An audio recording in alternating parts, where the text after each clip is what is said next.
I shall die here. Every inch of me shall perish, except one, an inch. It's small and it's fragile, and it's the only thing in the world that's worth having. We must never lose it or sell it or give it away. We must never let them take it from us.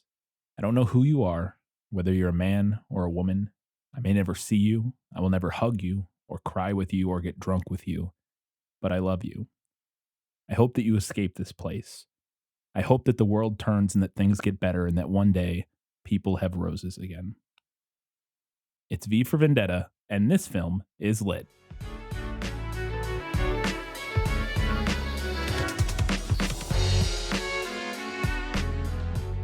Hello and welcome back to This Film is Lit, the podcast where we talk about movies that are based on books. It's a full episode. We do not have a Guess Who this week because it's a graphic novel, and I guess I could just show you pictures, but it doesn't really have kind of the same audio appeal for our listeners, so I'm not going to do that. But we do have every other one of our segments, so we're going to get right into it with Let Me Sum Up. Let me explain. No, there is too much. Let me sum up. If you have not read or watched V for Vendetta, here is a brief summary of the film, specifically sourced from Wikipedia. In the near future, Britain is ruled by the Norsefire political party, a fascist and totalitarian regime led by High Chancellor Adam Sutler, which controls the populace through propaganda and imprisons or executes those deemed undesirable, including immigrants, homosexuals, and people of alternative religions.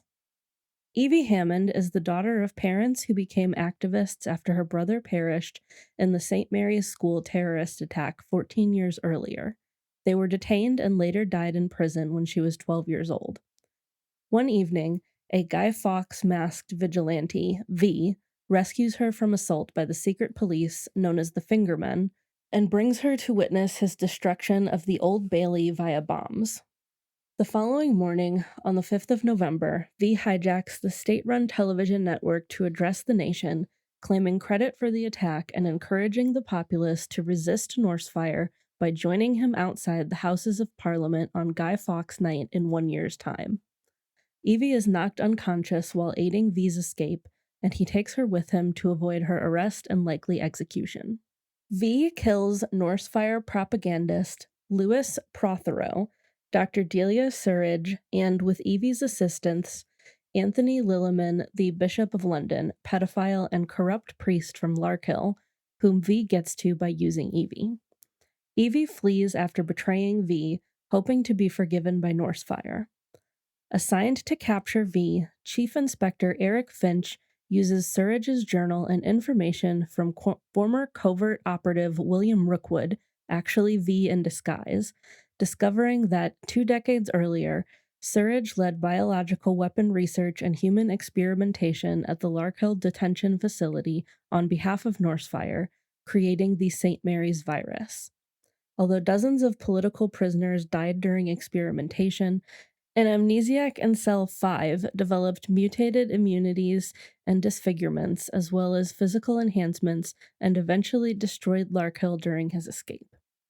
Peter Creedy, head of the secret police, faked a terrorist attack by releasing the virus at targets, including St. Mary's, and used the resulting public fear to embed Norsefire in power.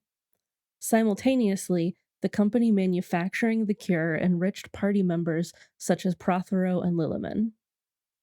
Evie takes shelter with her former boss, talk show host Gordon Dietrich, who shows her his collection of illegal materials such as subversive paintings, an antique Quran, and homoerotic photographs. Emboldened by Evie and V, he satirizes Sutler on his show, leading to his and Evie's arrest and his eventual execution. Evie takes solace in a note hidden in her cell written by Valerie Page, a woman imprisoned in the cell next to V's, detailing her hopes despite her impending death. Tortured and facing her own execution, Evie refuses to submit to her captors and is released, finding herself in V's lair. V had intercepted Evie before Creedy's men and subjected her to false imprisonment and gaslighting so she could learn to live without fear. Although initially angry at V, Evie realizes that he had been avenging Valerie and the other Larkhill victims and promises to return to see him before the 5th of November. To kill the otherwise unreachable High Chancellor, V convinces Creedy to betray Sutler and replace him in exchange for V's surrender. As the 5th of November approaches, V has hundreds of thousands of Guy Fawkes masks distributed across the nation, leading to a rise in masked anonymous chaos and eventually riots after the secret police kill a young masked girl. V shares a dance with Evie before leading her to the shuttered London underground he restored over the previous decade. Not intending to survive the night, V bequeaths the decision to start the explosive-filled train to Evie. Although she pleads that he abandon his crusade and leave with her, he refuses. Creedy meets V and executes Sutler before demanding V unmask. Despite being shot and heavily injured, V kills Creedy and his men, stating that the idea he represents is more important than his identity. V returns to Evie, dying in her arms after admitting he loves her, and Finch finds her placing V's body aboard the train, but allows her to start it after she affirms that the people need hope.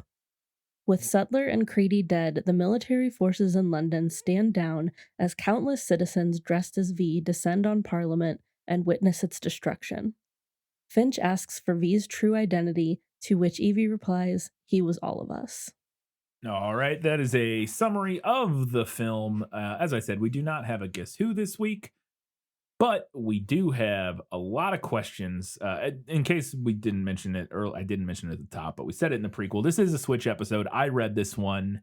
Katie did not, so she will be asking the questions this week. So let's get into them. Was that in the book? Gaston, may I have my book, please? How can you read this? There's no pictures. Well, some people use their imagination. So this movie starts out, it starts out with kind of like some background information on Guy Fawkes. Yeah. But then Which is not in the book. the story proper starts out with Evie getting ready, and we get what's his name doing the talk show Prothero. segment. Yeah, Prothero. Yeah, is the news, basically. Yeah, the news, Yeah. basically the propaganda.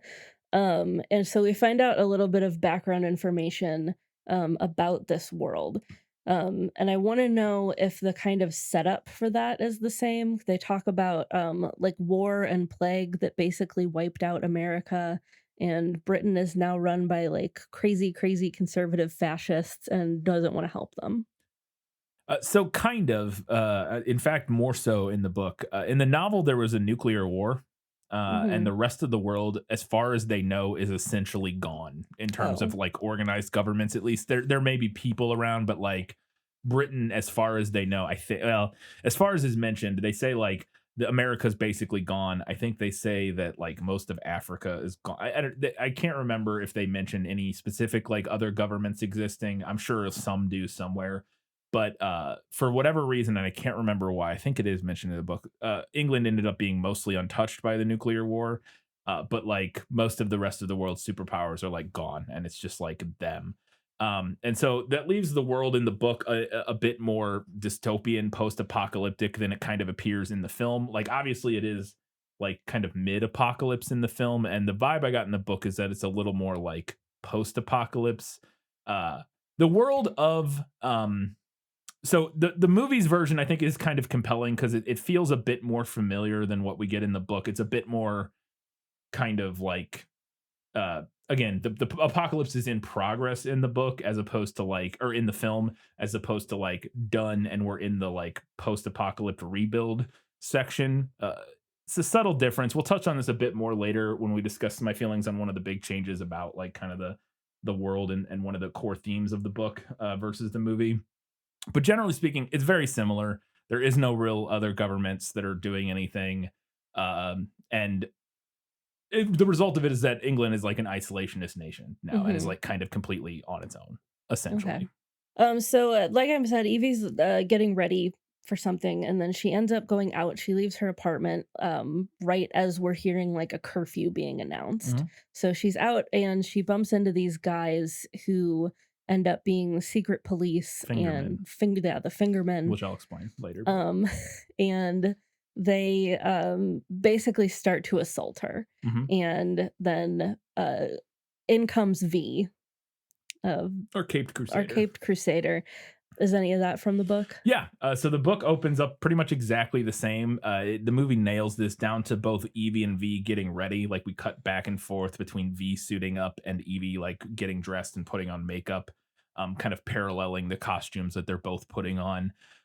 There's one main difference is that in the movie, Evie we find out later is going to meet Gordon for like a Mhm. date, basically. Yeah. In the book, she is going out to try to pick up a John, like she for the first time because she has no money. So she's trying to prostitute, and she clumsily propositions one of the people that ends up being a cop. And then from there, it basically plays out the same, where they're like, we're gonna do whatever we want, kind of thing, and basically implying they're gonna rape and kill her. Another little detail: she's stated to be 16 in the book. When the book Mhm. starts, the book takes place over the course of like 2 years. I can't remember exactly. A little bit longer than the movie does. They aged her up for obvious reasons, I think, in the film. But yeah, they she basically the same. I think this is slightly better in the book scene only because it helps set up the world a little bit, in my opinion, which is noticeably different than the film in ways that I prefer and I will talk about later. But it is very similar in general. One specific moment from this opening fight scene that I really prefer that it's in the book and doesn't make it into the movie is that at one point when he drops off the roof and starts fighting all these cops in the alleyway, one of the cops grabs his arm Mhm. and pulls it, and it's a fake hand and it pulls off. What? And the guy's like, "What?" And he's just standing there holding it. And then V starts going around and killing everybody else. And then after he kills everybody else, the hand the guy's holding like explodes and vaporizes the cop. And it's like a trick hand that is also a bomb, which I thought was very cool and funny. And I was surprised they didn't do that in the movie. Maybe they thought it was too cheesy. I don't know, but I thought it was cool.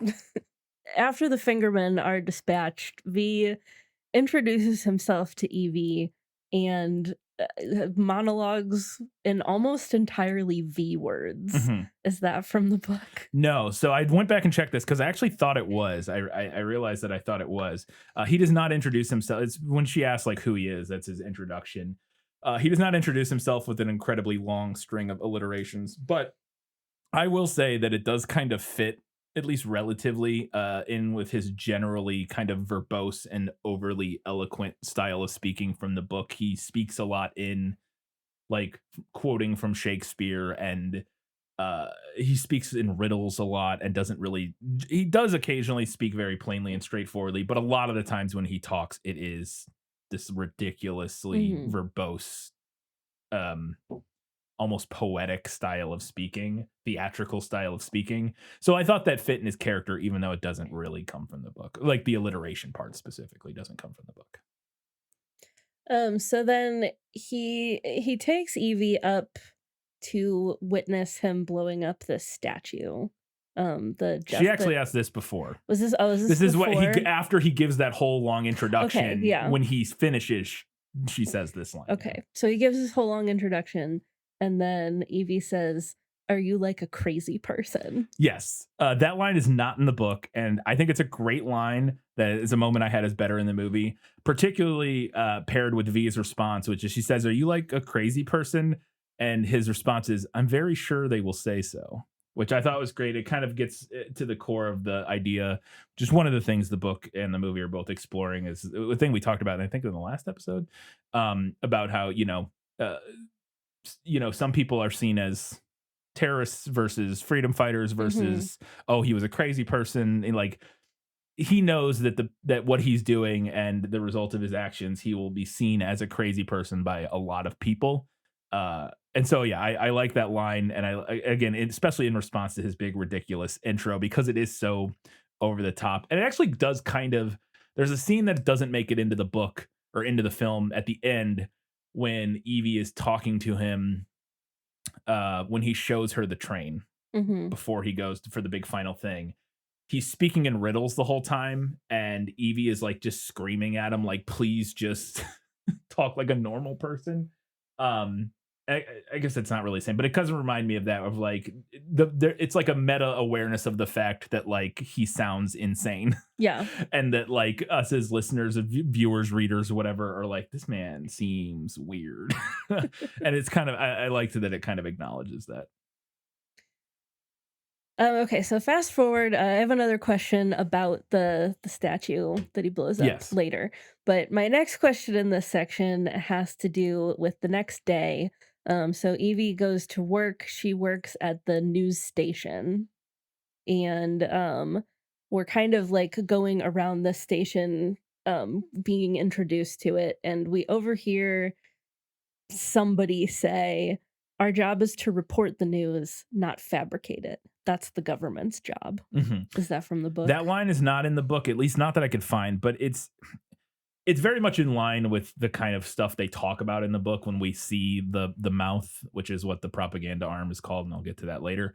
But it is very much in line with the fact that the people who are working for the propaganda arm know that they're making propaganda, and they talk about it.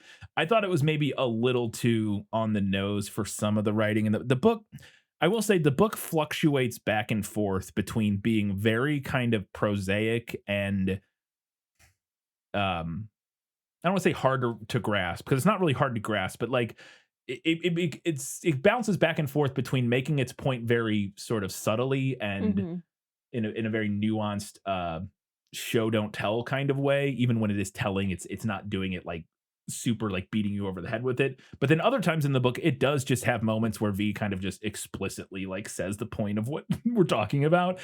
So it's not like completely out of line with the book, but again, it's not in the book, but it fits good enough. I didn't have an issue with it. I guess I'll say. I don't think it's better in the book or the movie, but it's not like wildly out of place. So we're at the news station, and then V also shows up there. He kind of hijacks the newscast and addresses the nation. And he's talking about like how the country fell to this fascistic um, political party, Mhm. and he says, "If you're looking for the guilty, you only need look into a mirror." Mhm. Is that from the book? I could not find that exact line. I went back and went through the whole thing. Again, I don't have a digital copy. I scrubbed through as much. It's definitely not in, at least that I could see, the scene where he does the TV broadcast, but it is absolutely in line with his message to the people of England during that broadcast. In his opinion, they are the ones who let fascism rise. I actually think this kind of runs a bit contrary to the tweaks the film makes to the overall story. Not so much so that it doesn't work, but the book is like very, very clear that everyone is complicit in the fascism that has arisen. And we'll talk more about this later. It's one of the biggest changes, in my opinion, to the film. And maybe one of my biggest critiques, but we'll get more to that later. But no, that line, again, not in the book, but it's very much in line with he basically essentially says the exact same thing, just not in the exact same words. So then after he does his broadcast, the police come in, and there's like fog everywhere, and we come to find out that he has put his mask onto everyone at the news station to create confusion as he's escaping. Is that from the book? So this is inspired by a scene in the book. When he does break into the news station, he does escape by putting a mask and his costume on another person, but it's only one person. Hmm. The movie making this change just doesn't really affect it to me one way or the other in terms of being better. It leads to a pretty memorable scene in the film where they're all like coming out of the like smoky studio, like in the masks and stuff. It makes for like kind of a cool visual. I don't think the book scene needs it because they walk in and we just see one of them, and he gets like shot and killed immediately, and we don't know as a reader necessarily if that was actually him or not. I assumed it wasn't when I was reading, but because we're Hmm. only like 3/4 of the way through the book, but you don't know for sure because Alan, like it's not out of the question that he could kill off V in that moment.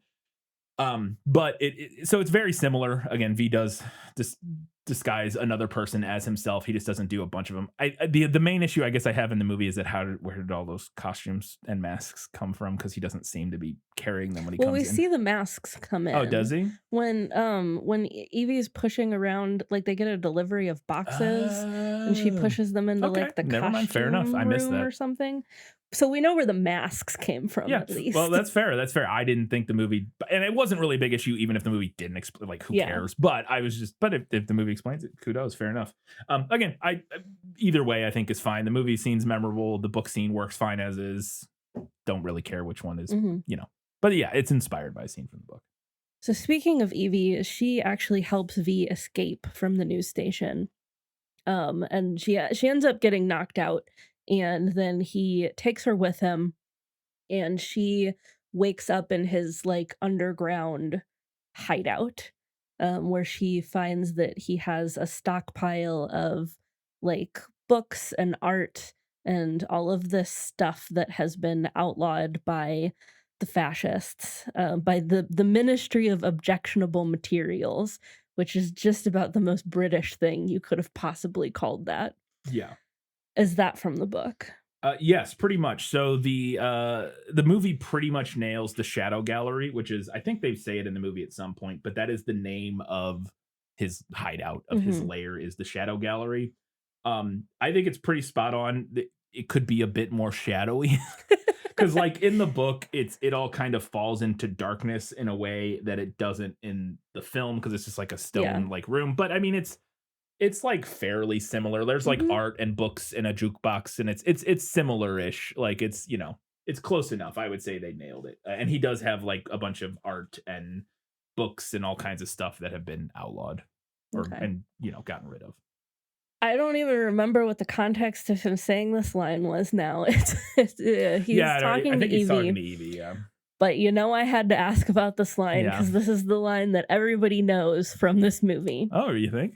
I mean, it was the one line that Oh, I knew okay. from this movie. It's definitely up there among the top. There's a lot of memorable lines in this movie. To be fair, it's a very quotable movie, but this is definitely up there. Mhm. People should not be afraid of their governments. Governments should be afraid of their people. So this is fascinating. I went through the book. I couldn't find it. Everything I searched on the internet kept insisting that it was in not just the movie, but the graphic novel. I could not. I looked everywhere. I could not find it. I was doing Google image searches of like the panels and that quote, V for Vendetta graphic novel panel, like trying to Mhm. find like the actual, couldn't find anything. The AI was insisting that no, it's in the graphic novel. It comes from the graphic novel, like the stupid AI response Google gives you at the Yeah. top.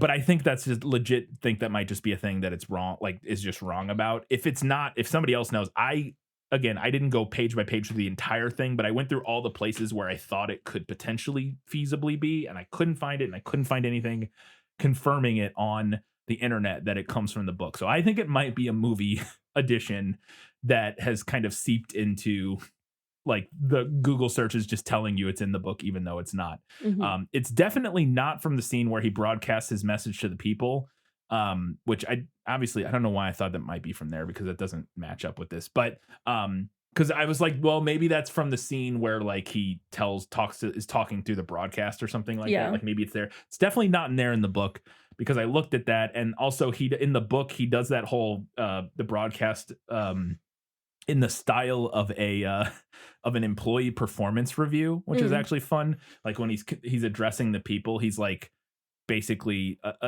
talking as if he's their boss doing like their employee review, and they're like doing a bad job because they've let fascism take over essentially. I went back, reread it. It's not from that scene. I couldn't find it anywhere else, so I don't think it's in the book. But if somebody else has read this more, I've read this one time, so it's possible I just missed it, but I didn't remember it from the book, so I don't think it is. All right. So Evie's staying in V's lair, and they're kind of like becoming friends, getting to know each other.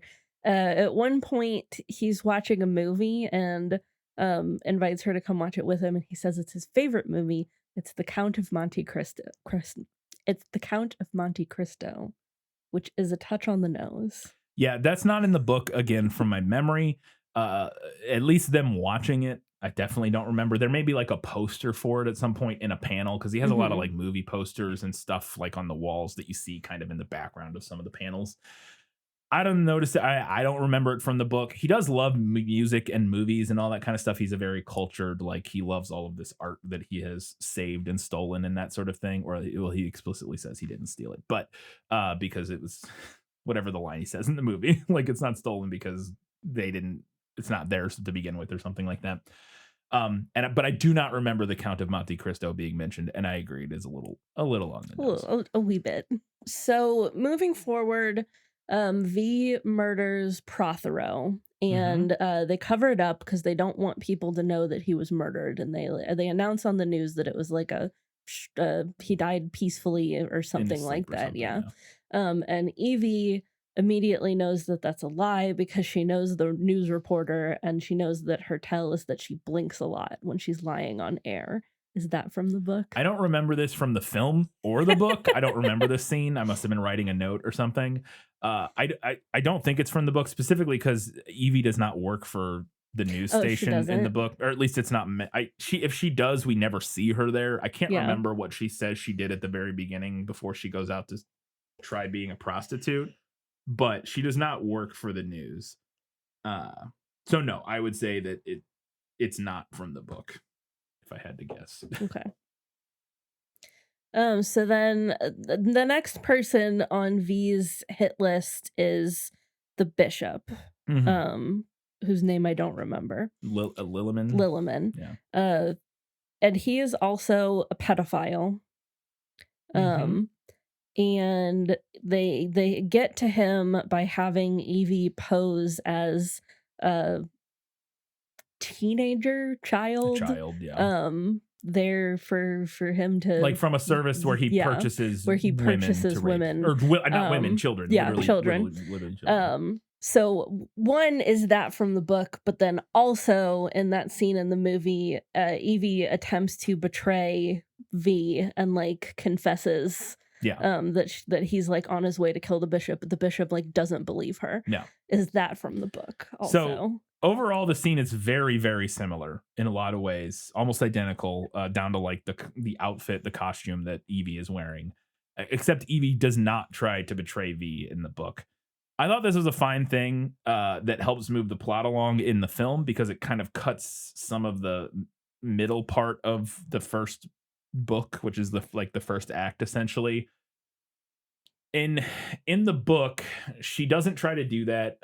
V shows up, kills them, they go away, they leave. Eventually later, so what happens in the movie is that happens, and then when V shows up, she runs away and disappears. Yeah, And then she goes and runs to Gordon's, yeah. and she stays with Gordon. In the book, she stays with him because she doesn't try to do that.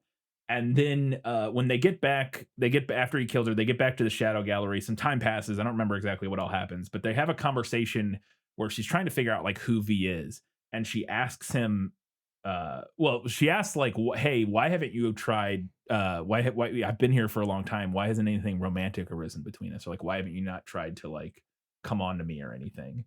And she's like, "Maybe you're gay, or like, or maybe," she says, like, "Are you my dad?" Basically, because Mhm. she knows her dad got taken to a camp when she was like 12, assumed dead, but she doesn't know for sure. And she kind of has this weird, like, sneaking suspicion that maybe V is actually her dad. And so she asks him that. And then after she asks him that, he's like, he blindfolds her and he leads her somewhere. He's like, "I have a surprise for you." And he takes her out into the middle of the street and he just leaves her there. Oh. He says, "I'm not your father," and then he just leaves her there. And is very upsetting to her. So the whole thing with that is he does that in the book in order because her attachment to like her desire for like, why aren't you coming on to me? But then also her desire for like a father figure still Uh-huh. to him kind of proves that she's still not ready for like the next stage of this. Of being the revolution. Yes, exactly. And that she still has these kind of like more like I don't know, earthly attachments is the right phrase, but these kind of more these other motivations that aren't Mhm. as important as what he views. And so she thinks she's not ready, so he leaves her out to kind of like go off on her own for a while longer. And then that's how she ends up with Gordon, which we'll get to Gordon more later. in just a second. But in the movie, they just have her run away, and that kind of truncates all of that. I think it's fine. I think I like the scene where he leaves her. I think it's important, kind of in its own way. I think what the movie does works perfectly well. I also think it works with her character of not really being sure if she's all in. It kind of still does the same thing of her like not really being ready for this. It just does it in a slightly different way that I think works fine and also saves some time. So not in the book though. I do have a better in the book note about this scene, which is incredible because a lot of the scene is very much very very very similar. Better in the book moment though is that when V kills the priest in the movie, he just I think he stabs him or something. Like we don't even see it, but Yeah, I don't think we do. we don't in the film either. We get it retold, or in the book we get it retold to us through Finch. Finch is like investigating, and he like kind of tells us what happened, and the book does the same thing. But V kills the priest in the book by forcing him to take a poisoned communion wafer. But before he does that, he like asks the priest and makes him explain the process of transubstantiation. And he's like, "So what is transubstantiation?" He's like, "Oh, it's the blah blah blah." And the priest is just like freaking out and just telling him whatever he wants to hear. And he's like, "So that means that whatever the wafer is now, it will become the body of Christ when you consume it, right?" And he goes, "Yeah, it'll transform whatever." And then they come in and he's dead, laying on the ground. And they explain that it was a poison communion wafer. And as Finch is talking us through what happens, he goes, "And you know what? When it reached his abdomen, it was still cyanide," which I thought was great. That's pretty good. Yeah. I understand. I think they took that out just to not to offend a bunch of Catholics, I think is why that does not make it into the film. You should have left it in. Yeah. So you mentioned Gordon. And that is well in the movie it's Evie. Stephen Fry. Yeah. Yeah. Evie's he's the talk show host. The talk show host, yeah. So like a boss coworker kind of deal, yeah. I don't know if he's supposed to be like directly her boss in the movie. I guess it doesn't really matter. But so when she runs away from V and the bishop, she goes to Gordon's house to hide out there. Yeah.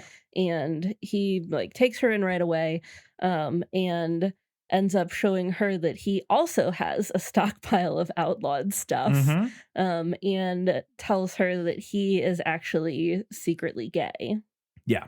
Is any of that from the book? So Gordon is significantly expanded upon in the film, and I actually liked all of this quite a bit. In the book, he's literally just a guy that finds Evie on the street after V abandons her, and that she then stays with. They do not know each other before that, and ultimately, they end up in a relationship in the book. Like he's not gay; he's just a guy. She stays with him for like several months, and they kind of slowly start a relationship. He does ultimately die, but we'll get to that here in a little bit. He is killed, but not remotely in the same way. He doesn't have a secret stockpile of, illegal stuff or anything. He gets killed because of like some gangsters that he owed money to or something, basically. I think it's actually a character that's not in the movie, but somebody related to Creedy. Creedy works with some gangsters on the side, and one of those gangsters Gordon like owes money to or something, and they show up and they kill him after she has been living with him and has finally kind of gotten back to a normal life. But again, more on that later. But no, none of that comes from the book, and it's all stuff that I like. I like kind of fleshing out Gordon's character and making him not kind of a very different character than he was in the book. So then the last person on V's hit list in this section is Dr. Surridge or Surridge, Delia. Dr. Delia or something like that. Yeah. Who has been working as like a coroner. Yeah. Which is the same in the book. Yeah. But we come to find out that she was like the scientist in charge of she was the Mangala of Larkhill, essentially. Yeah. But so he goes to kill her, and she's also the only one who is like remotely remorseful for what she's done. So they have like a conversation, and she says something about like, it wasn't what I hoped to do. And V says, I've not the result of her experiments wasn't what I hoped to do. Was not what I hoped to do. And he responds, I've not come for what you hoped to do. I've come for what you did.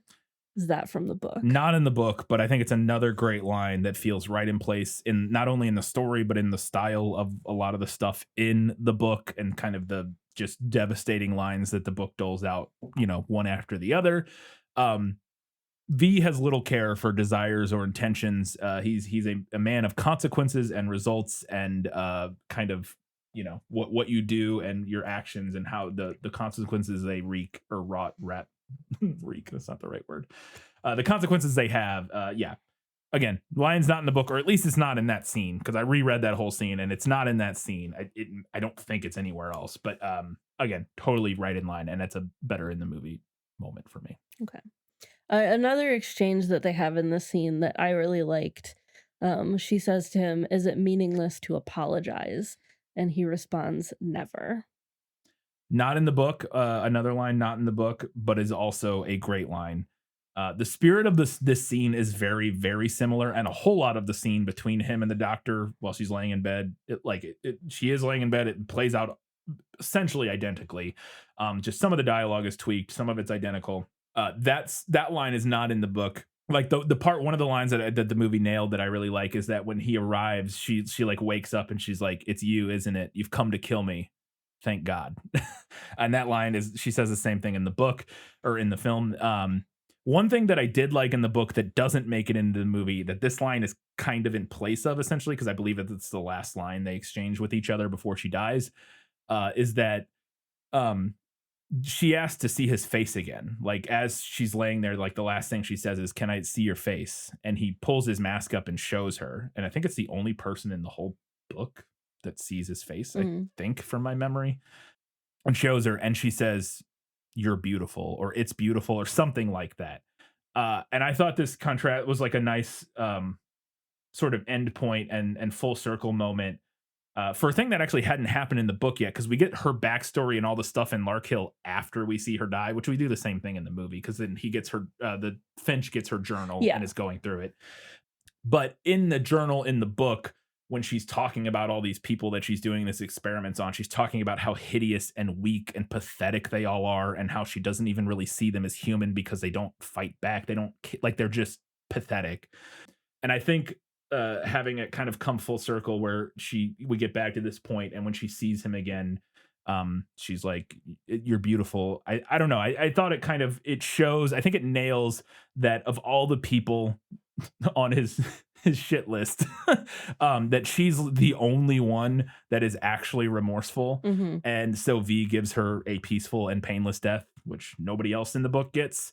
um and it's the same in the film. In the book, is that, yeah, she's the one who you can tell is actually remorseful, actually, you know she's not lying when she says, "That wasn't kind of my intentions, I was trying to help people," that sort of thing. But she did horrible shit. And again, when we have her journal, she talks about how she didn't see them as people. Like, she was fully into the fascist nightmare shit. But she has pulled herself out of it. It's also an interesting note that I don't think I have a note anywhere else about, that I want to mention. One of the only other people who work for the fascist government. So her, and then Finch. Finch in the book is the only other character, kind of.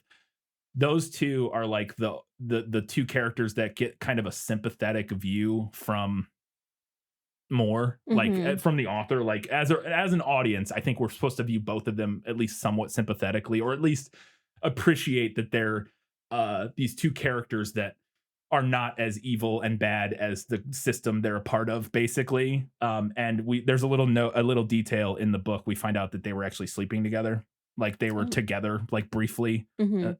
it doesn't really matter, and it doesn't make it in the movie at all. But at some point in the book, somebody gives Finch shit about her dying or something, because he, like, this guy, I think it might be Creedy or somebody, because he knows they kind of like had a thing, and Finch like beats the shit out of him and gets suspended or whatever. But anyways, yeah, not in the book, but another great line.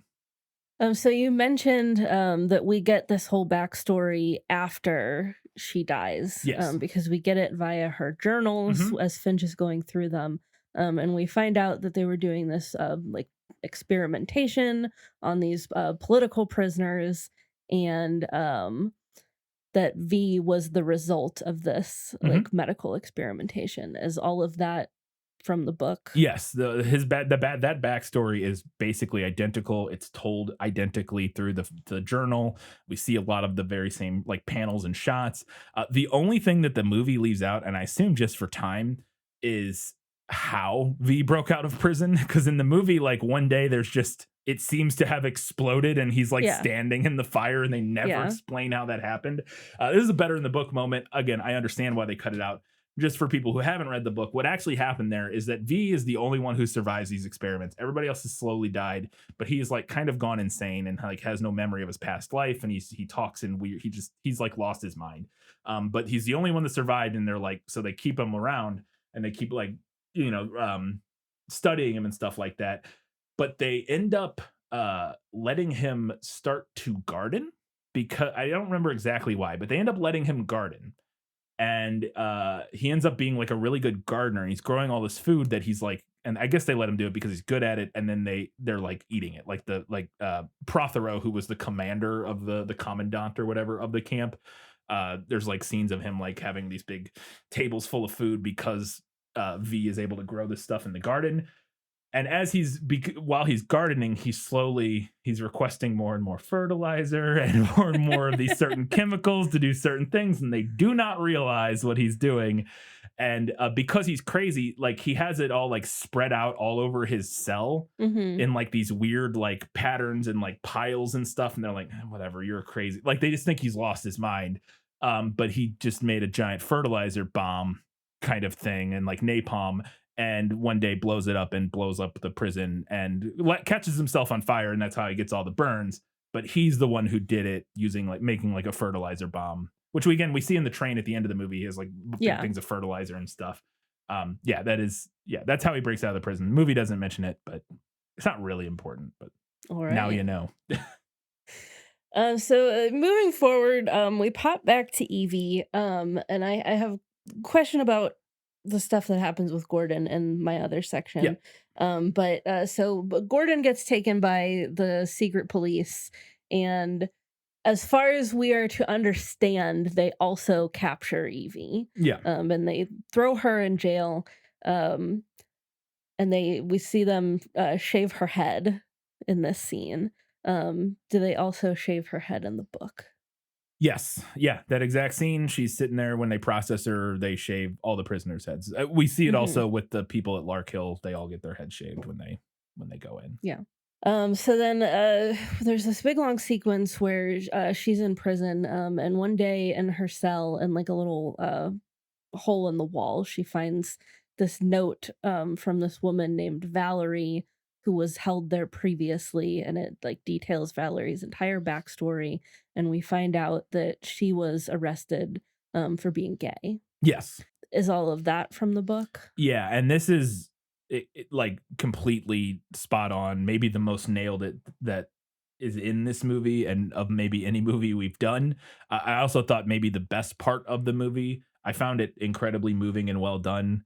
Not that a lot of the movie wasn't good, but I thought this part in particular really worked well. At least it did for me. Maybe it worked well because I knew it already, but Hmm. I thought it captured the comic wonderfully, including like a lot of the panels, the shots in the movie are just direct rips of the panels from the comic when we're going back through that backstory. And it also ends with exactly the same. Her last note ends with exactly the same line, the one I read at the beginning of the episode, the one about every inch of me shall perish except one. An inch, it's small, it's fragile, and it's the only thing in the world that's worth having. All that. Hmm. And then the line that always gets me, which I didn't read in the beginning, is that it's strange my life should end in such a terrible place, but for 3 years I had roses and apologized to nobody.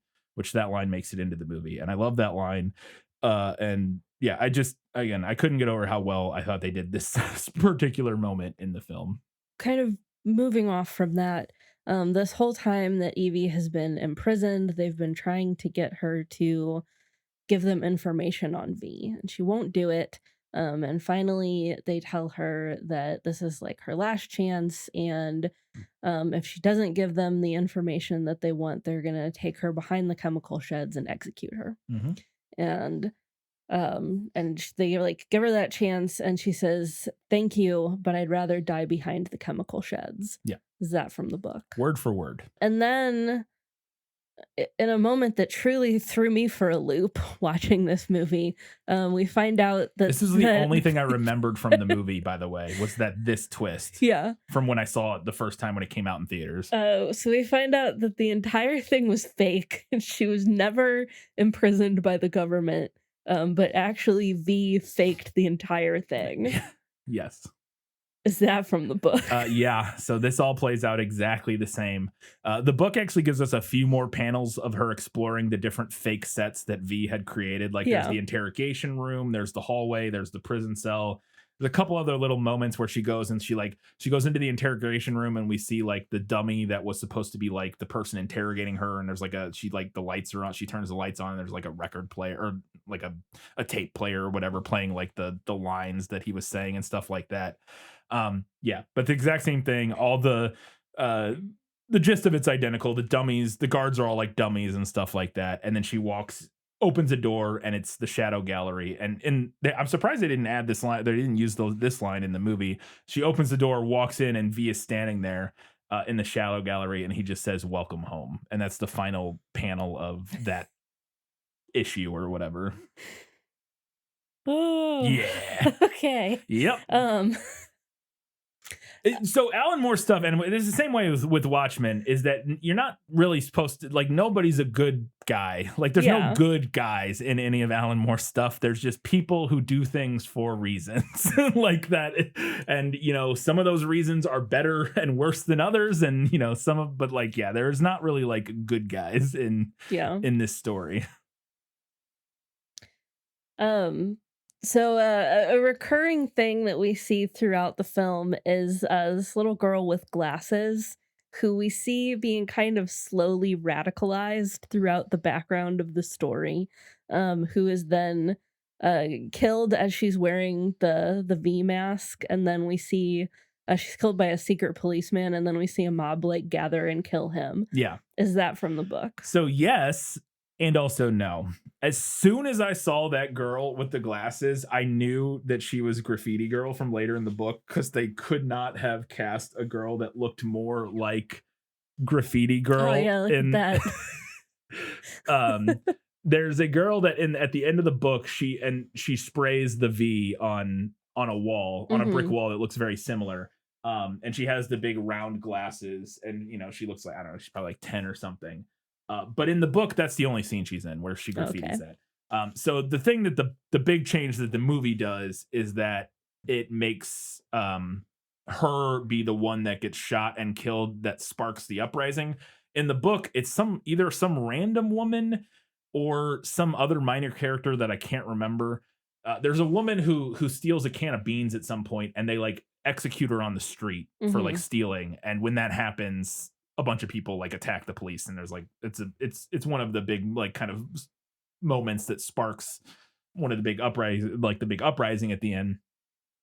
I really like this as a movie change. I think switching it and giving her like more of an actual through line, and then making her a character that we know be the one who gets killed, kind of sparking that rebellion, I think works really well. And again, I think the character who gets killed in the book might be some minor character, but there's so many characters in the book that the movie ends up kind of cutting like a lot of minor characters. That I truly can't remember if she is a character we know or not, which she doesn't have to be, but I think the movie's decision makes a lot of sense. Yeah.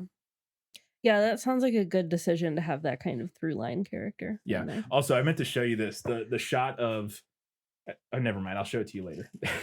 I'll show it to you when I get to my movie nail. I forgot I have stuff I get to talk about later. I'm used to not like when we get to of like once, never mind. Yeah. So we talked about this scene in the prequel, but we get the scene where V is setting up all of the dominoes, and we talked about how it took professional domino men, yeah, like 200 hours to set up or something like that. But I was just wondering if the dominoes themselves were something that was pulled from the book. Yeah, actually. So the start of each the compendium here, the graphic novel is composed of 3 books. And then within each of those books, I assume are the weekly issues, because there are they're like chapters, but I assume those were like the week by week issues as they were coming out. Yeah. But the beginning of each book starts with a full page image of a hand setting up dominoes. Mm. Kind of Um, like the clock in yes, Watchmen. yes, very similar to the clock in Watchmen. And then we do get to in the third book, the movie actually nails. There's the scene where in the film and in the book, we're bouncing like right as we get to kind of it's like the lead up to the third act, essentially, like all the pieces are on the board. And in both the book and the film, we're bouncing around to all of these different characters that are going to play a role in what is about to happen. And as we're bouncing around between all of them, we keep cutting back to V setting up dominoes. And these are all showing all the pieces that he has set up Mm-hmm. that lead to this result. And then the end of that issue and the end of that scene in the movie is him pushing over the domino. I will say in the book we don't actually see them all fall; we just see him push them, and then we don't need to see the rest of it. But absolutely a movie nailed it moment, in my opinion. So then V takes Evie to see the train Mhm. underground that he has filled with explosives. And he's rigged it to like go down the line and then blow up once it's under Parliament. But he leaves the decision of whether or not to actually start the train up to Evie. Yes. Same thing in the book, although it's not as explicit. I think in the movie, doesn't he kind of explicitly say like, or maybe not? I can't remember. I don't remember exactly what he Anyways, says. I can't remember, but I don't know. In the book, he doesn't really tell her what to do. He just says that he says that he wants a Viking funeral at some Mhm. point, and then she later puts together. He doesn't really explain what he means, but she later realizes that he wants her to put him on the train and then send it to blow up, and Okay. she does. Does Evie kiss the V for Vendetta mask? No, at least not. I looked back and I couldn't find any moment where that happens. No. More on that in a second. Okay. So then V goes to confront Creedy, who has now killed Sutler in hopes of taking over as High Chancellor. And then so there's a fight, and because he's brought obviously like armed men with Yeah. him. Well, this is And before the fight, but right, yeah. technically, yeah. And V says, he says, "What you have are bullets and the hope that when they're gone, I'm not still standing." Mhm. Is that from the book? That line is not in the book. It's a badass line, and I will say the whole fight scene is very cool. But none of this climactic fight is from the book, and I don't really think it's necessary beyond like we're making a blockbuster movie and it needs a big fight scene at the end of it, Yeah. which is fair. Like to some extent, is fair. I'm not completely opposed to it. Because the book definitely has tons of moments which are check out how badass this dude is being a badass and like killing people with knives and stuff. So it's not like it's out of line completely with it's not like it's completely out of nowhere. There are plenty of moments in the book where V is like flipping around, stabbing people and doing cool stuff. It just doesn't happen at the end of the book. But it's also not the point of the book, and adding this to the climax felt a little cheap to me. We'll get specifically into how the ending of this plays out because it's like the biggest difference in terms of like the plot Hmm. is like how the chancellor dies and who kills him and how V gets killed is all very very different. But we'll get to that in I think in one of my segments here in a little bit. But yeah, that line's not in the book, but it's good. It's a fun line.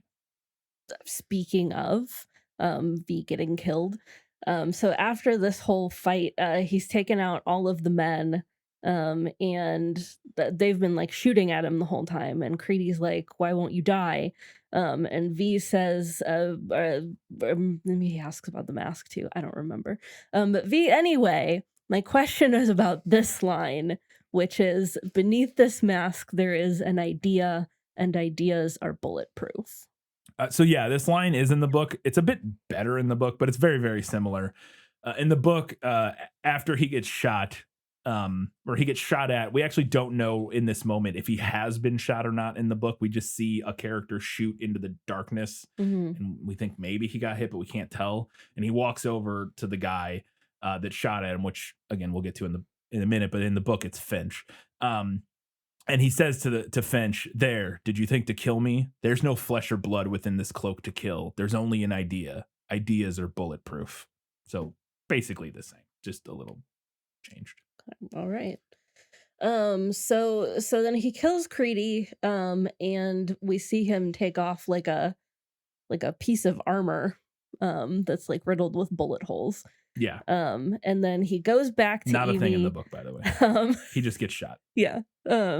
He goes back to Evie, at which point he confesses his love to her before dying in her arms. Is that from the book? So he does say "I love you" to her in the book, but the movie to me felt like it was making it explicitly romantic, Mm-hmm. which Yeah, that was also the vibe I got. in the book, their relationship is not romantic at all. Again, I said earlier at one point, Evie's wondering like why it's not, and she's like, maybe he's gay or maybe he's my dead father or whatever. I really did not like this moment in the movie. I think you could arguably read even that moment in the film potentially platonic, but it does not really come across that way to Yeah. me. And I don't think it makes any Yeah. sense. I mean, I think you could like really squint Yeah. and read it as platonic, but especially coupled with Evie like kissing him earlier, it's kind of hard to not read it as romantic. Yeah. I didn't really care for that either. Yeah. So working up to the big finish of this movie, we see Evie put V's body on the train and start the train.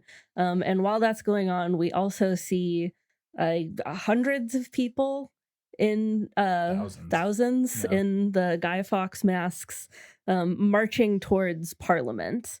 Is that from the book? So there is an uprising at the end, but the people are not dressed in Guy Fawkes costumes, and I did not particularly like this in the film. When the uprising starts in the book, the people just look like people. They aren't wearing masks or anything like that. And personally, I think that's important. Like we see their faces. Mhm. And now in the movie, they do eventually take the masks off, like once the explosions start, I think, and reveal characters, even characters that who we know are dead. So I do wonder if we're meant to believe if this is like actually real or not. Yeah. But all that said, I do prefer the book's ending. Yeah. And I did have a question about that because then at the end we see the little girl with the glasses. And I wasn't sure if it was a different little girl with glasses or if I was being bamboozled or what was going on. No, it's her, because we also see Valerie and her girlfriend are two of the other ones that take their masks off. And I get what we're doing there. What we're doing is like these are all of the faces of the revolution, these people who died in the cause and all that sort of stuff. And so they're all here for this moment when, you know, justice or whatever prevails. In the book, it would be anarchy prevails. But I still just don't love the masks and stuff. And just in general, the very, very end, I do not like at all. Is some things that happen in the book that I really like here is after V dies in Evie's arms, which is the same thing that happens in the movie. There's this great scene in the book where she imagines walking over and pulling his mask off to see who it is. And we see it play out like 4 times. And each time we realize that, this is like in her head. She's like imagining. And so it's like she pulls it up one time and it is her dad. She pulls it up another time and it's somebody else. I can't remember. She pulls it up another time and it's herself. I think the last time she pulls it up, it's herself. And that final time, it's her younger self from earlier in the story. And when she does that, she's like, I know who V must be. And that chapter ends with Evie going down and sitting in V's like makeup chair thing in front of the big what is that called, the big vanity mirror. And it actually ends on a close-up of her smiling in the mirror in a way that is very similar to the Guy Fawkes mask. And she realizes that she has to become V. Then we cut out to the streets and the people are on the streets like milling around, and it's a little bit different in the book. The leader is going to give a speech is what's going on. And they're basically like, if V doesn't show up by a certain time, they've like made an announcement on the news or whatever. They're like, we think we killed V, or the terrorist is dead. And if he doesn't show up by this time you'll know that he's dead and that his mission dies with him, or I don't know, his dream dies with him or something like that. And then like right at as the time the clock hits the midnight or whatever, um Big Ben's bells start playing through the speakers in this square where all the people are, and everybody's like, "Wait a second!" And we find out, like in the book, Big Ben has already been blown up. I'll talk Mhm. about this later. In the book, the first thing that he does is blow up Big Ben and Parliament, and in the movie, they save that till the end. I'll get to that here in a second. But they hear Big Ben's bells playing through the thing, and they're all like, "Wait a second, Big Ben literally doesn't exist anymore." And then V is revealed on top of this roof, and he gives this speech to the revolutionaries below. It's a great speech.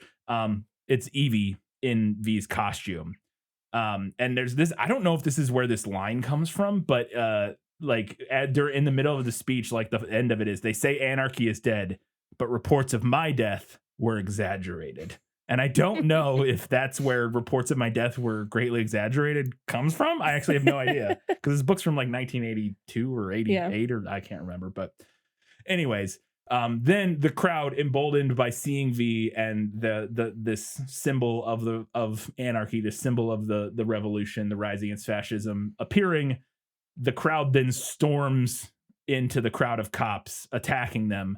But the cops don't just like let them. The cops like just start mowing them down with machine guns and like as they yes.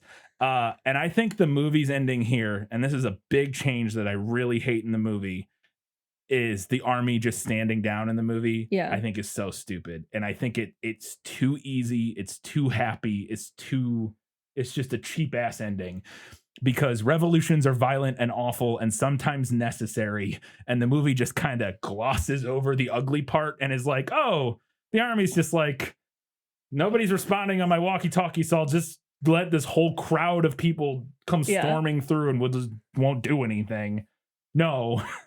In the book, it's a giant, violent, bloody mess. And tons of the people there to protest and to overthrow the government are killed. And like a lot of them are. And so I hated that change in the movie. I thought it was just a complete cop out of a lot of things. And we'll get more into it here in a little bit, but could not stand that change. Maybe the worst change I think that the movie makes, in my opinion. So, all right, those are all of Katie's questions for Was That in the Book? But she's got a few more that we're going to discuss in Lost in Adaptation. Just show me the way to get out of here, and I'll be on my way. Where is it lost? Yes, and I want to get unlost as soon as possible. Okay, so my first question is about right after V rescues Evie at the very beginning of the movie. He's like, oh, do you want to see something cool? Or whatever he says, much more eloquently than that. Right. And he takes her up onto the roof, and then they watch as he blows up the Statue of Justice. Yeah, the Bailey. Yeah, which is Lady Justice on top of it. Yeah. It's like the courthouse or something. And I was wondering if the book had any expansion on why he just like decides to bring her along, because like he doesn't know anything about her. So he does the same thing in the book. I can't really help you apart from that.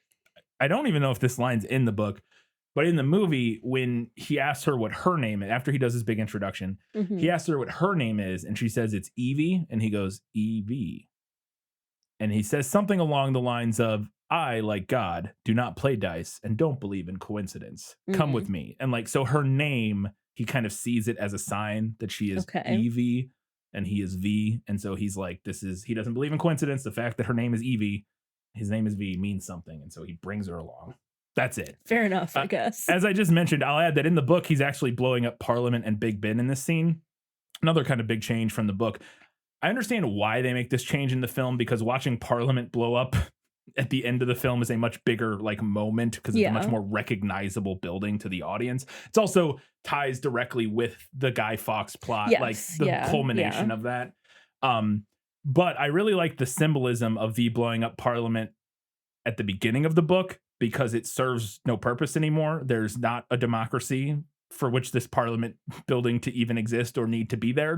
We're under a fascist dictatorship. This is not a representative government with a parliament. So like he blows it up because like it's pointless. Anyways, but yeah, he does later in the book destroy the Old Bailey with Lady Justice on top. But he does that by himself. The Evie's not there for that moment. And he gives this big speech in the book, and we get a little bit of it in the movie, but he gives this big speech in the book about how he loved Lady Justice. He's like talking to the statue about how he loved her and that she abandoned him and basically left him for the fat. Like she's like a harlot and a cheater, and like she left him for the fascists and that sort of thing. It doesn't read like that sound. I'm making it sound like more weird and misogynist. It does not read that way. It reads very like kind of Shakespearean, like scorned lover kind of thing in a way that I thought worked really well. But so my other big question is about Gordon. So you probably can't help me here. Maybe. So he's a talk show host in the movie, and while Evie is staying with him, he like seemingly randomly decides to do this like comedic segment where he's mocking Sutler, and it just seems like a really dumb thing to randomly try.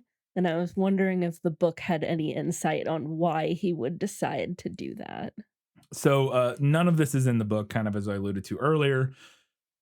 I assumed the idea is just that he's always had this bit of a defiant side, as we see by his collecting all the illegal stuff and all that sort of thing. And I think it's also there as kind of a cue to the audience, in my opinion, that the people in this world don't really realize what kind of society they live in. Like he thinks it'll be fine. He's like, they'll I'll do some charity thing and they'll get over it. Like, I think part of it is that the people in this universe don't realize, in the film's universe, do not realize the extent of the fascist dictatorship that they are living under, which again is, to me, feels like a very big change from the book and is something I will talk about more very shortly. So I have one note that I wanted to add here, and I want to talk about because I don't know how I feel about this. I don't know where I would put it. There's this whole subplot in the book about fate. There is a computer called Fate that the leader, which in the book, the Chancellor, they call him leader. He's not called Chancellor.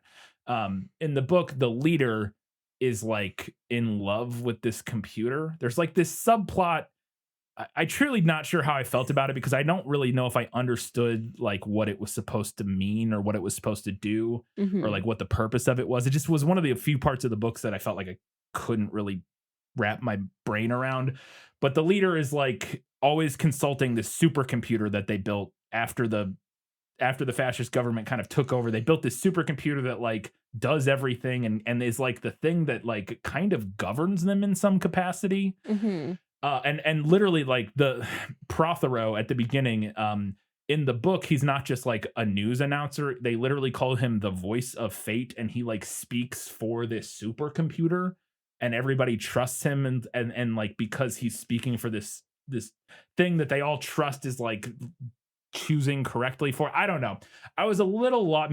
I think maybe it's supposed to be a stand-in for God. I'm not really sure because God also is like a thing throughout this. Cause like I don't know. I really don't know I would be interested to read more about like the fate subplot in the book and what people make of it and what it's supposed to mean, because it gets really, really weird at the end when like the leader is like, I don't even know. It's very hard to explain. And I just didn't get it. So I wanted to mention it here because if I didn't mention it, somebody who would be like, why didn't you mention fate and that change? I just didn't know where to put it and I didn't know what to say about it. So there's that. Tell me what you think about fate. I don't know. Is it a prediction of AI? Maybe not really. I don't know. Maybe it's ceding to like technology. Maybe it's like a technological one. I don't know. It's very strange. I'm not really sure what I made of it. So anyways. All right, those are all of Katie's questions. It's time now to find out what I thought was better in the book. You like to read? Oh, yes. I love to read. What do you like to read? Everything. I really like in the book that they explain a little bit, at least. You kind of figure out, I don't want to say they explain, they don't really, but as you go throughout the book, you get a better feel for how this government is organized. And in the book, the government has essentially five, I think five, one, two, three, four, six branches. Yeah, six branches. The head, the eye, the ear, the nose, the finger, and the mouth. We hear a little bit of that in the movie, but not really that much. The head is leadership. That is what the leader is like under. The eye is video surveillance. The ear is audio surveillance. The nose is like investigation, like the detectives. That's what Finch works for. The finger is like the SS. It's the secret police, and then it's that's why they're called fingermen. Mm.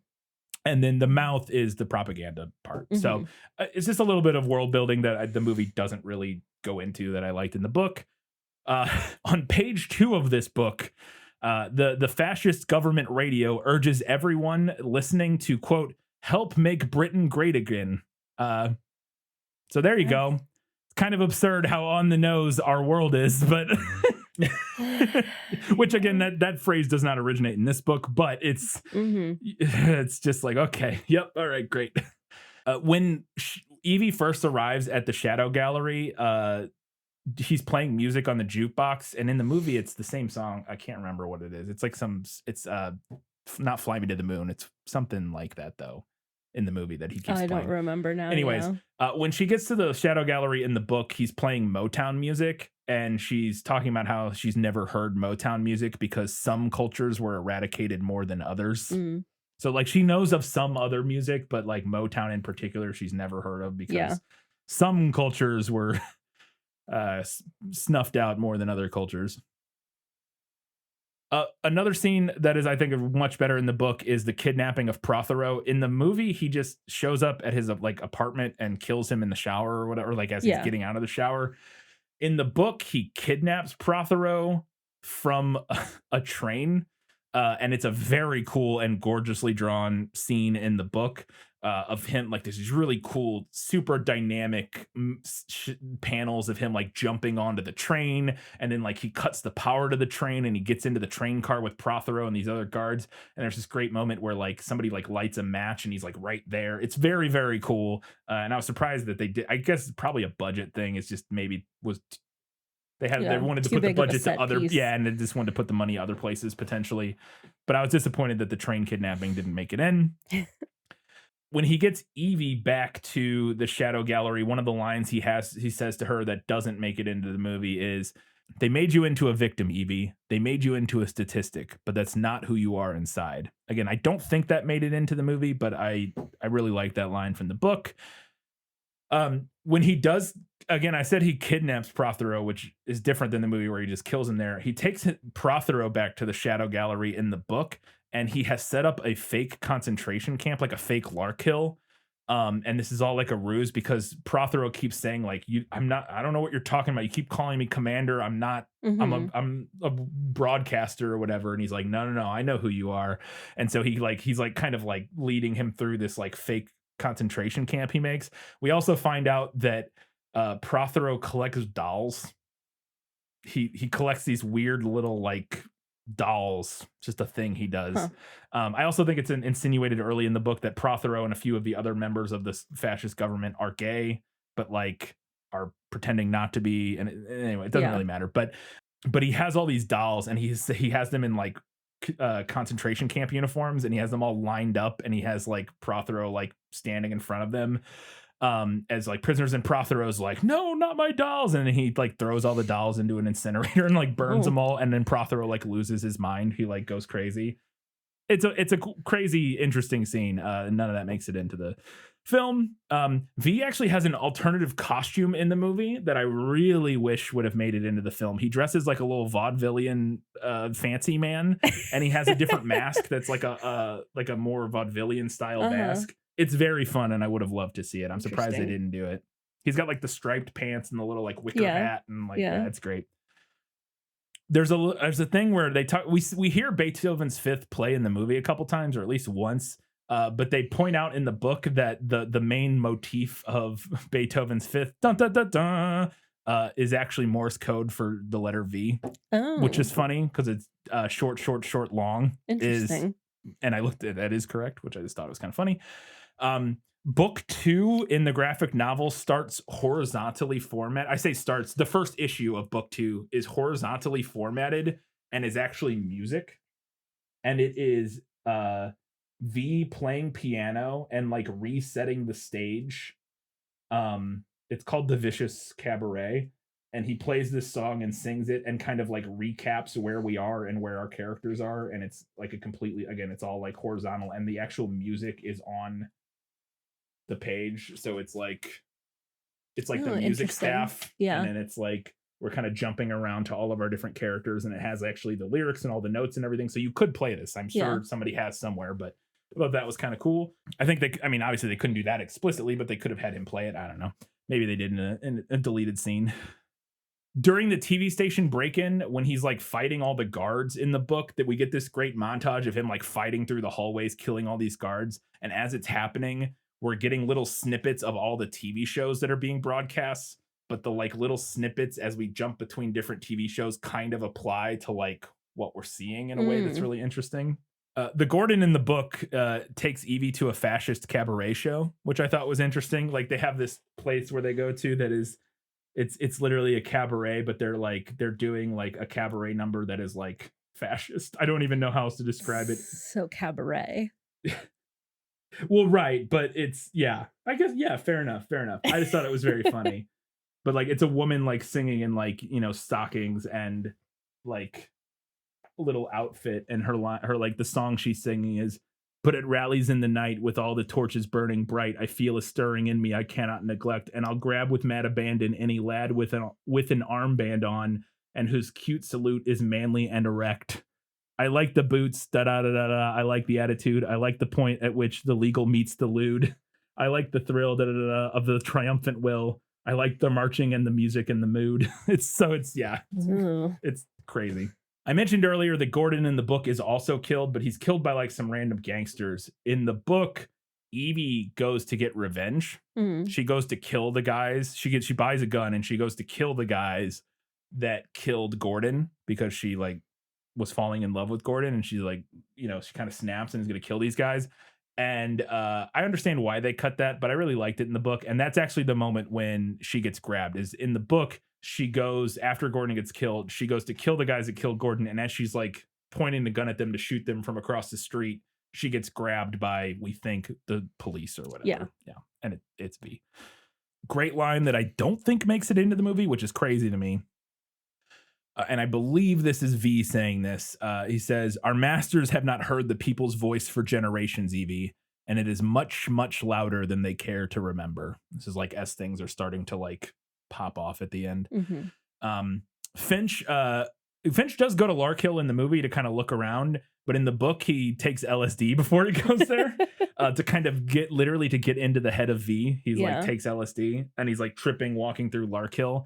And he kind of like is reimagining all the like undesirables they killed, and he realizes that he like misses them and that the world was better and fuller with them in it. And he kind of, this is his moment where he kind of like breaks free from the system and he kind of has his own rebirth fueled by LSD, which I think is the point. I think Moore's a big psychedelic guy, so it doesn't surprise me.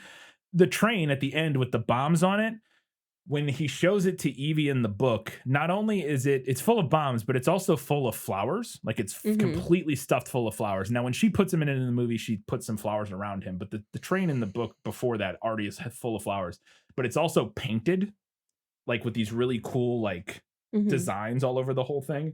I assume the reason the movie doesn't do that is that they were using an actual subway car in an actual subway in London and they couldn't paint it, would be my guess. But I thought it was really cool, and I think it would have been a very striking moment. At the end, the leader is going to go give a big speech. They think they're this is before that. Anyway, some stuff has happened, but the leader is going to go like try to calm everything down by going in, like showing up in person and giving like a public speech.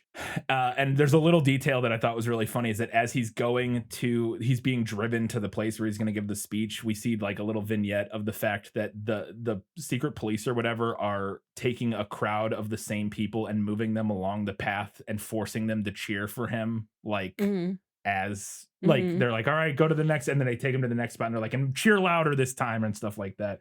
And the leader just has no idea. All right, and this is a big change. We got to talk about Rosemary. Rosemary is a character who is not in the movie at all. Rosemary is initially the wife of Derek Almond, who is one of the Fingermen, who is also does not appear in the movie. Derek is killed by V kind of early in the story. It's actually the scene where V kills the doctor. Derek Almond shows up and confronts him after he kills the doctor, and V kills him because Derek Almond tries to shoot V, and his gun has no bullets in it, and he can't shoot him, and V kills him. The reason his gun didn't have any bullets in it is that in the scene before that, uh, Derek Almond was at home abusing his wife and threatening to kill her, and he's like talking about how much he hates her, and Rosemary specifically, that's who his wife was.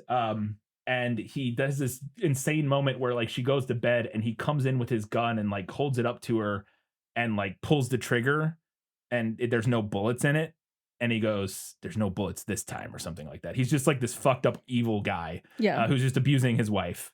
He then immediately gets the call to go stop V, and so he forgets to load his gun because that was just what was happening. So then that's how V is able to kill him. Then after Derek Almond dies, Rosemary falls in with Roger Ashcombe, who's the head of the Mouth. We actually see him in the movie quite a few times. He's the guy who's the head of the propaganda department, like at the TV station. She falls in with Roger Ashcombe until he gets killed by the cops, and he's the guy in the book that V dresses up as himself Yeah. when he escapes. And in the book, they just shoot that guy full of holes and kill him, and he like falls out a window, and then it's revealed that it was Roger Ashcombe. Again, this happens much later in the book than it does in the movie. In the movie, that scene's like in the first 30 minutes. In the book, it's like in the second half. So now she has had two men killed, the two men that she's been with killed. She then has to essentially become a stripper, and I think starts working basically at that like fascist cabaret place or whatever. And her life is just like a nightmare. And ultimately, she snaps and she goes and she takes Derek's gun. And when the leader is going to make a speech at the end, she walks up to the leader's car as he's about to get out to give a speech.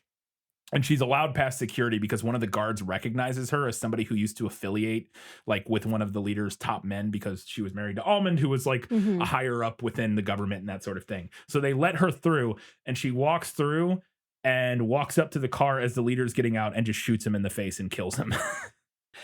And I love this. I think it's a much, much better in the book moment. So in the movie, he's killed by Creedy, who like double crosses him or whatever.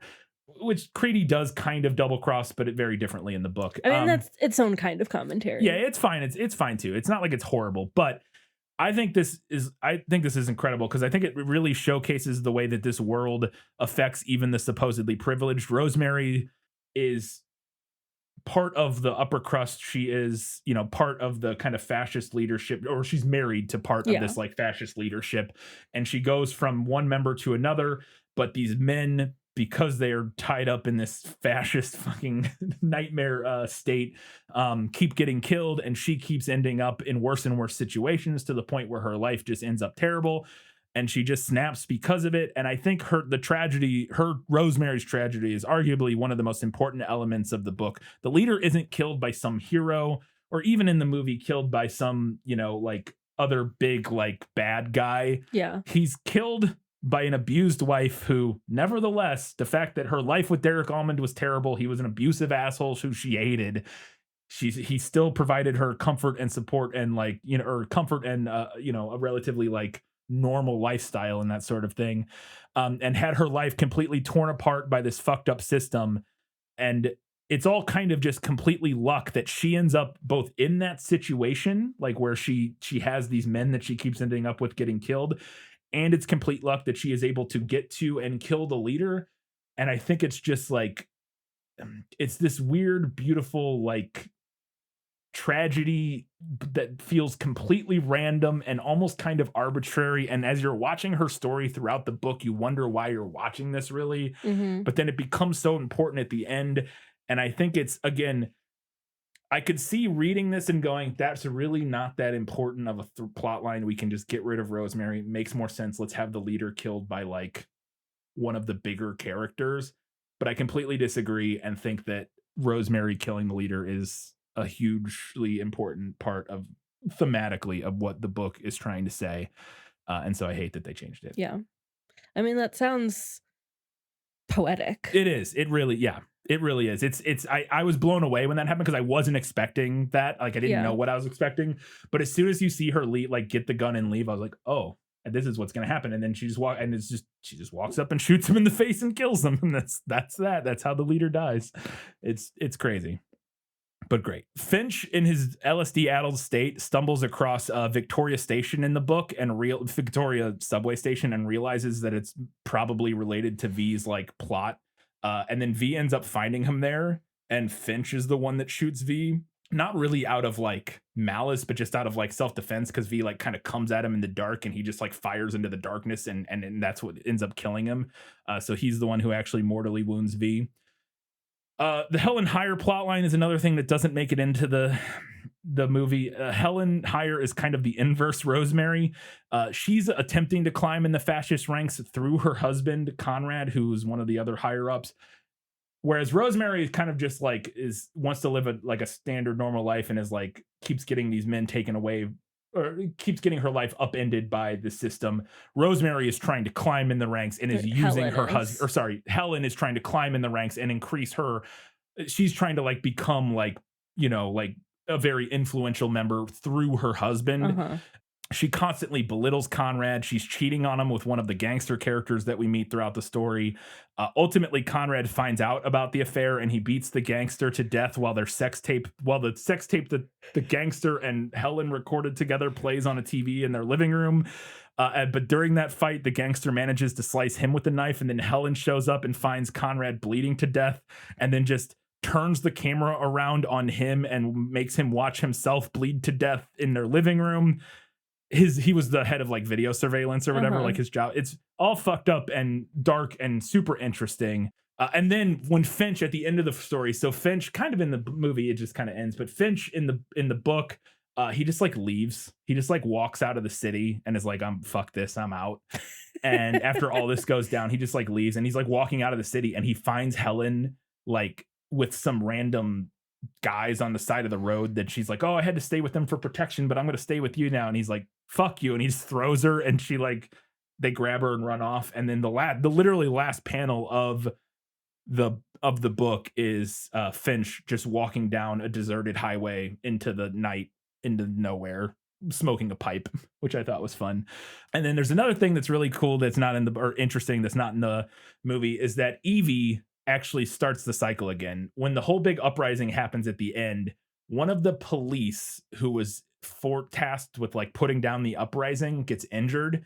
Evie grabs him, pulls him back to the shadow layer, and he wakes up and she's wearing the outfit and she starts the whole thing over again. Like she is now V and this guy is going to become the next new protege or whatever, which I thought was kind of cool.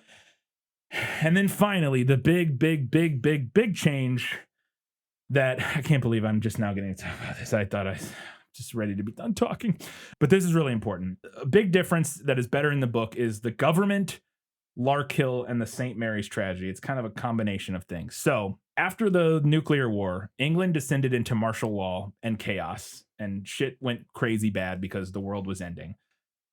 And then a bunch of fascist groups banded together, teamed up, with the corporations that were left, of course, obviously, and took over and installed their government. They rounded up all the people of color, all the gay people, all the political dissidents. They put them into camps and they killed them.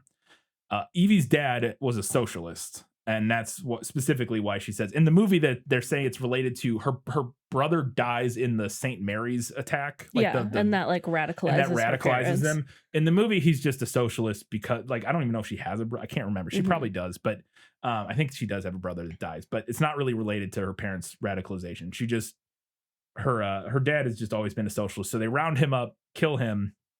So that is like not, and that's not a secret. That is everybody knows that all happened in the book. another thing in the book, the government officials just do the Nazi salute. All of the people we see are literally just do the Nazi salute all the time. When they go to church, like there's a scene in church in this, and it's the church. I think it's Lilliman is giving like a homily, and we see a little bit of this in the movie, but it's just like a straight up fascist church service. Like he's just Mhm. saying the most like just Nazi shit. Like this is the most Nazi shit you've ever heard. And as I said earlier, I don't hate Gordon satirizing the leader in that scene. I think it works okay and it's kind of interesting. But again, what it all of this ties into is that in the movie, the people living in this world seem to be kind of unaware that they live in a fascist dictatorship. Yeah. At least to some To extent. some extent, Not yeah. like completely unaware, but like a lot of the stuff going on, the people don't seem to know how bad their government truly is. That is not the case in the book.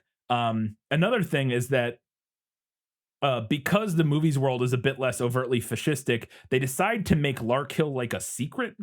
And like so like Finch and the other guy, I can't remember who that is, the guy from uh Sherlock, I think. They're like investigating Larkhill and like what went on there. And it's like a secret, and the government's like, and like other like Creedy and other people are like, stop looking into that or whatever. Yeah. That's never really a thing in the book because they just know, like, it's not a secret. Like they Mhm. did this, and they're not like covering it up or like ashamed of it or like want it to be a secret. They did these experiments. They killed all these people. They don't care. That's like what they did, and the people are aware of it. Also, the movie then adds this wrinkle of like, oh, and then the St. Mary's attack and the Three Waters attack or whatever. This viral, like there was a viral, like what is the word? Where people do like an attack with Oh, what is that word? a Yes, a bioweapon. bioweapon attack or whatever, Yeah. where a bunch of people got infected with some horrible disease and like 100,000 people died. And then we realize over the course of the movie that this was an inside job. Yeah. That it was the government that did this and blamed it on a terrorist organization in order to consolidate power Yes. and and enrich themselves essentially. I do not like this change. It's way too inside job for me, and 9/11 truthery to me, which it with when this movie was made, I think is what we're doing. Yeah. I think that is literally what we're Yeah. doing, which government are the US government guilty of and a lot of bad things. They did not do 9/11. I'm sorry, that is just not what the case. And so I don't really like tweaking that to make, oh, it's like this weird inside job and this is all secret and the people don't know that their government is as fascist as it is.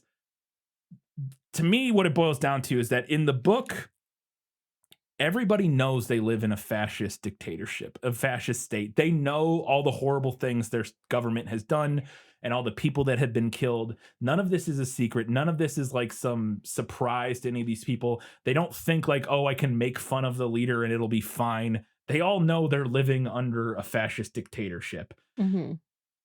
And the movie goes, no, I think in an attempt to make it more like more applicable to turn of the millennium, like it's to the year 2005 in America, like look at the bad things maybe our government has done, that kind of thing. In an attempt to do that, I think it kind of weakens the message, which is ultimately when we get to the end is, hey, fascism rises because you all fucking let it happen and watched it happen and didn't care that it happened because you weren't the people being hurt. Yeah. And I think that's a really important part of the message. And the movie, it's not that the movie doesn't say that. Again, I don't want to overly criticize the movie because I think that is still there in the movie. It's just not as it's not as explicit. And like the movie kind of does this thing of like, well, the people don't really realize how bad their government is. It's like, and then like they Mhm. have to uh, V and these other people have to reveal to them and like make them realize that they're living in a fascist government. In the book, it's not V motivating them or making them realize or revealing to them that they live in this awful fascist government that they should overthrow. It's him making them take responsibility for it. Yeah. And to me, that is a more timeless, I don't know if it's a more timeless message, but I found it a more compelling message than what the movie did. And I will fully admit that part of the reason the movie that soured on me a little bit is the very obvious like 9/11 truther shit, and I just don't cop to bullshit conspiracies like it just drives that shit drives me crazy. So I didn't really like that. And I don't know. Point being, that's a big difference is kind of how all of this world is set up and how much people know about the government. And I much prefer the way the book handles it to the movie. I'm done talking about that. All right. Let's go ahead and talk about the things I thought were better in the movie. My life has taught me one lesson, Hugo, and not the one I thought it would. Happy endings only happen in the movies. Little better in the movie moment right at the beginning when he's blowing up the Bailey in the beginning of the film. He says, "What day is it, Evie?" And she goes, "November 4th." And he goes, "Not anymore." And then it explodes and it's November 5th now. Because this is a moment in the beginning of the movie or the beginning of the book that like really confused me and I thought was really weirdly handled. Is because I went back and double checked this because it confused me so much in the book. At the beginning of the chapter, we get a newscast when they're getting ready to go out for the night that says it's 9:30 on November 5th. It's November 5th, 9:30 p.m. Mm-hmm. The events of the night happen. Evie goes, he blah, blah, blah. And then he takes her up to the roof. They watch the Parliament explode in the book. And then at the end of the chapter, it says it's 12:07 a.m. when the fireworks go off. Yeah. That would make it November 6th. You would think. Yeah, it when would. He blew up Parliament. And so the movie makes a very subtle change here by just moving it back a day. Yeah. So that when midnight hits and the bombs go off, it's actually the 5th of November. Right. Instead of the 6th of November. Anyways, and I like that line. So that's good. And I talked about, this is a very short list here, but I talked about a lot of the stuff I liked better in the movie in your questions. Yeah. It wasn't only these three things, but another line that's not in the book that I really like when he kills the bishop pleads to him, "Please have mercy." And he says, "Oh, not tonight, Bishop, not tonight." Great line, not in the book.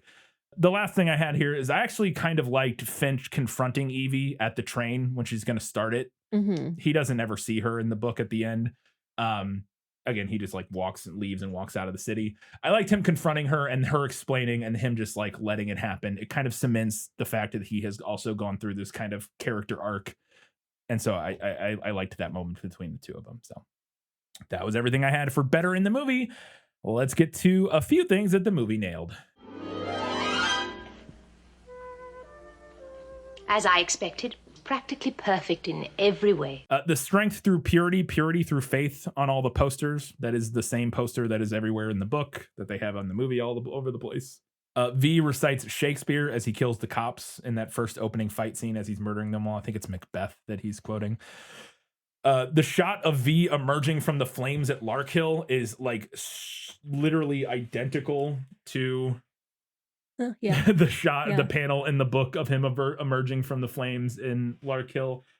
The only thing in the movie I don't love is the scream. He does this like, it just felt a little goofy. Or whereas there's nothing alluded to that in the book. He just stands there silhouetted in the flames, which I think is badass enough already. You don't need the scream. And way scarier. Yeah, but the visual element looks great. There's a little snippet of a propaganda that like we see in the movie. It's not identical. So in the book, there's this mention of a TV show called Storm Saxon that is about this guy named Storm Saxon. Could not be a more Nazi name, I don't think. Very subtle. Yeah. Who goes around, he's like a hero who goes around killing like black cannibals to defend the white women, essentially. We don't see this exact thing, but there is a moment in the TV station where we see a TV, I think it gets destroyed by V or something, where like there's like this cartoonish Muslim looking guy. Yeah. Like, and there's like a woman tied to a thing behind him and he's like, like he's gonna like kill her or something. Very similar type of like this super over the top racist propaganda that they put out. Evie has a rat friend in her prison cell. That rat makes an appearance. That the hole he comes out of is where the notes get passed through. The panic attack Evie has after she realizes that V was the one that kidnapped her. I thought Natalie Portman crushed it in that scene, and she freaks out in a very similar way in the book. Also, right after that, the scene on the roof, he takes her up to the roof and it's pouring down rain and she stands there in the rain And this is kind of her rebirth moment where she is reborn as this new person, free of her fear, free of her, these other things. In the book, she's naked. I think it's better in the book purely from like a symbolic perspective. She didn't need to be in the movie, but like purely from a symbolic perspective of this being like a rebirth, I think her being naked works better, but it's fine. Whatever. I just wanted to mention that because I do think it makes more sense symbolically, but whatever. And then finally, the movie does nail that V has a shrine to Valerie. He shows her that like this little shrine he has built. The same thing in the book. He takes her after he gets her out and explains that Valerie was a real person and that she was in the cell next to him. He shows her this kind of shrine he has of all her movie posters and stuff. So, all right, we're going to get to a few odds and ends before the final verdict.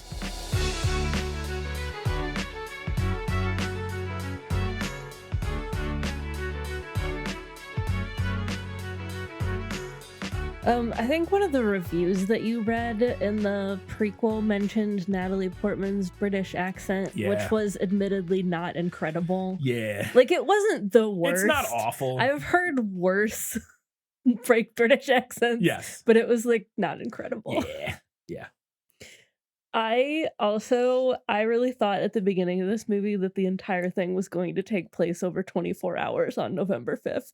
Yeah. The movie That's fair. The movie led me astray. That's fair. In that I have a lot of thoughts about the passage of time in this film though. Yeah. I also wanted to bring up a line that I believe Evie says. I don't remember when she says it in the movie, but she says like, every time I've seen this world change, it's always been for the worse. Yeah. I think actually that might be Valerie that says that. I can't remember. Is it Valerie? It's one of the says two. That? I don't yeah. Like, yeah. Yeah. A mood. Yeah. I also I mentioned it a second ago, but I did not really care for the way that the movie communicated the passage of time. I thought it was clunky. Yeah, it's not great. The book does a better job. Well, the book literally just puts time date stamps at the beginning of like chapters and stuff of like when things take place, which is fine in a book. Yeah, but like I felt like the movie handled it by occasionally having a character state how long it had been. Yes, but it like never felt like that much time had passed. Yeah. So I kind of took umbrage with that specifically. I noted that when we see Larkhill in one of the flashback scenes, they very, very clearly made it look like a reference to Abu Ghraib. Like we see some of the people in like the cells in Larkhill, and it's like the position of their bodies and like the things they have on their head. I don't remember if you've seen it. I don't know if you've seen any like photos from Abu Ghraib. It was a big scandal Abu Ghraib was a prison colony that I think we still have, that the US has in somewhere in the Caribbean. I can't remember exactly where it's at. That is a place where we like hold terrorists and turns out torture them and shit. Yeah. And there was a big scandal where like a bunch of photos got leaked of like a US Army, I don't know what branch they were, but people who were stationed at Abu Ghraib like torturing and like humiliating like the prisoners and stuff like that, and they're very clearly referencing that in the Larkhill stuff that we see, which I think is fair. Very fair. Yeah. Another thing about the passage of time in this movie, I guess Evie just continues to shave her head. Yeah, that's interesting because not in the book. In the book, her hair grows out. Yeah. Like she slowly, and that's one of the ways you see the passage of time is it slowly gets a little bit longer as the book goes on after she gets it shaved. Yeah, because it should have started to grow out. Yeah. Again, but maybe she just can. Maybe she just. I think she did. I think that's what's meant to be like. She keeps shaving it because because that's who she is now. Yeah. There was a moment, I don't remember exactly when it was, but I was like, man, this movie's fine, but you know who should have adapted this? Satoshi Kon. Yeah. And he's dead when this came out, I think, or right around this time. But a Satoshi Kon adaptation of this, I think, would have been perfect. Like, I don't know if you could do a better version of this than an anime version with the kind of with the approach that Kon, at least with what was the movie we did? Perfect Blue. I think the sensibilities that he has would have fit this story perfectly. But All right, before we get to the final verdict, we want to remind you can do us a giant favor by heading over to Facebook, Twitter, Instagram, Goodreads, Threads, any of those places. Probably not Twitter for too much longer. We're getting the fuck out of there. Yeah. But any of those other places, interact. We'd love to hear what you have to say about V for Vendetta, the film or the book. And we will talk about that on our next prequel episode. If you want to help us out, you can drop us a 5-star rating, write us a nice little review on Apple Podcasts, Spotify, or anywhere else you listen to our show. And if you really want to support us, you can head over to patreon.com/thisfilmislit. Support us there for $2, $5, or $15 a month. You get access to different things at different levels. At $2, you get early access or early access to what's coming up, a preview of what we're doing earlier than the general audience. At the $5 level, you get bonus content every month. We put out a bonus episode. We did Adam's Family last month. What are we doing this month? Heathers. We're going to be talking about Heathers this month. So yeah, every month you get a little bonus episode of whatever we want to talk about. And then at the $15 and up level, you get priority recommendations. So if there's a story you would really like for us to talk about, pay us $15 a month, stick around for a little bit, request it, and we will add it to our list. Katie, it's time for the final verdict. Sentence fast, verdict after. That's stupid. V for Vendetta is actually a pretty okay adaptation. That may sound like damning by faint praise, but I do actually think that the film managed to capture at least a bit of the heart of the graphic novel. The visuals, while not stunning, are serviceable, the action is enjoyable, the performances are good, and the general core of the story, rebelling against a fascist government, is still mostly there. But it's clear the Wachowskis wanted to adapt the story in a way that they felt was more directly relevant to the turn of the millennium, and specifically America at the turn of the millennium. They crafted a universe that felt a bit less dystopian, a bit more familiar, and a bit less overtly fascist. I think it's a valid idea, and I understand the impulse. But in doing so, I think the film sacrifices one of the most important elements of the book. The fascist government in the graphic novel is not subtle. It's not a secret. And yet the people of England allow it to exist because it's easy. They prefer overt fascist rule to the more difficult world that fighting back would create. V has criticisms of the government, but his larger point, the important point, is that the citizens allowed it to happen because they preferred an ethno-state to a country full of diversity. They fully know their government rounded up gay people, rounded up people of color, rounded up socialists, and marched them off to concentration camps to be killed, and they let it happen because it was easier to let it happen than to stop it. It was a message that, for pretty obvious reasons, resonated with me quite a bit right now. As we move forward into this precarious future, I think it's something that we all need to remember. Fascism arises when we allow it to. This is not a call for all of us to take the streets right now, I promise. It's not what I'm doing. But it is a call to consider what may be necessary in the future.